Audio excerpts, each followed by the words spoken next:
Evangelho de Lucas, capítulo 24, versículo do 13 ao 45. Naquele mesmo dia, o primeiro da semana, dois dos discípulos iam para um povoado chamado Emaús, a uns 10 quilômetros de Jerusalém. Conversavam sobre todas as coisas que tinham acontecido. Enquanto conversavam e discutiam, o próprio Jesus se aproximou e começou a caminhar com eles. Os seus olhos, porém, estavam como vendados, incapazes de reconhecê-lo. Então Jesus perguntou: O que andais conversando pelo caminho? Eles pararam, com o rosto triste, e um deles, chamado Cleófas, lhe disse: És tu o único peregrino em Jerusalém que não sabe o que lá aconteceu nesses dias? Ele perguntou: Que foi? Eles responderam: O que aconteceu com Jesus, o Nazareno, que foi um profeta poderoso em obras e palavras diante de Deus e diante de todo o povo. Os sumos sacerdotes e as nossas autoridades o entregaram para ser condenado à morte e o crucificaram. Nós esperávamos que fosse ele quem libertaria Israel, mas com tudo isso já faz 3 dias que todas essas coisas aconteceram. É verdade que algumas mulheres do nosso grupo nos assustaram. Elas foram de madrugada ao túmulo e não encontraram o corpo dele. Então voltaram dizendo que tinha visto anjos e que estes afirmaram que ele está vivo. Alguns dos nossos foram ao túmulo e encontraram as coisas como as mulheres tinham dito. A ele, porém, ninguém viu. Então ele lhes disse: Como sois sem inteligência e lentos para crer em tudo o que os profetas falaram.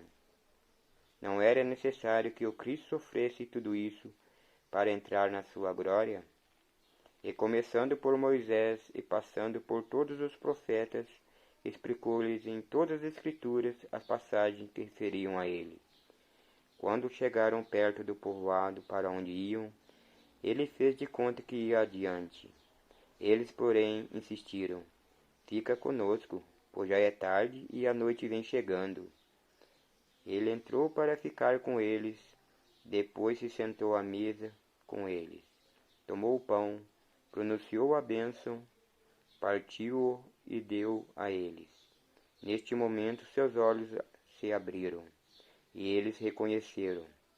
Ele, porém, desapareceu da vista deles. Então um disse ao outro: Não estava ardendo o nosso coração quando ele nos falava pelo caminho e nos explicava as Escrituras?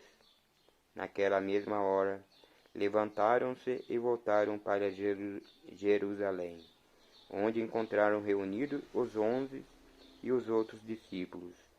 Estes confirmaram: Realmente o Senhor ressuscitou e apareceu a Simão. Então os dois contaram o que tinha acontecido no caminho e como tinha reconhecido ao partir o pão. Palavra do Senhor.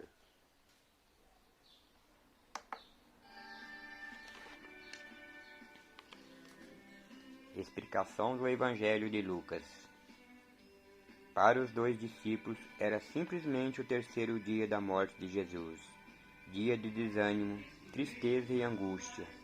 Tudo acabou, a comunidade se dispersa, e não há alegria e nem esperança para eles. O medo toma conta deles. Pelo Evangelho, nós sabemos que eram 2 discípulos. Um se chamava Cleófas, e o outro não sabemos o nome.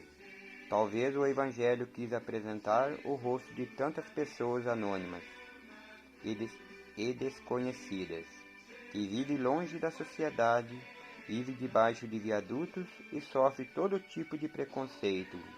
Essas pessoas estão longe da realidade e são esquecidas. Este caminho de Emaús representa a nossa dificuldade em ver e reconhecer Jesus. Hoje sabemos pelo Evangelho e ainda cegos sem reconhecer Jesus no meio das preocupações e dos sofrimentos da vida.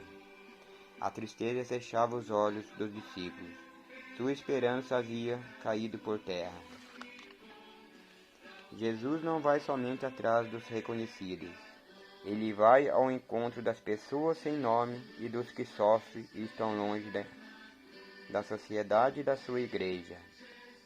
Em nossa comunidade falta isso, aproximar mais de Jesus e ir ao seu encontro através das participações das missas. Nós precisamos ter um encontro mais íntimo com Jesus, através das orações, das leituras bíblicas e também da Eucaristia. Jesus está sempre caminhando com cada um de nós, mas o pecado e as preocupações desta vida nos incapacita de enxergar Jesus ao nosso lado. Assim como aconteceu com os discípulos de Emaús, Jesus está sempre falando com a gente, mas muitas vezes nós não conseguimos discernir a sua voz, porque estamos focados nas coisas desta vida. Pense bem, Jesus está o tempo todo te chamando. Abre o coração para Ele e ouça o que Ele tem para dizer. Um forte abraço, fica com Deus.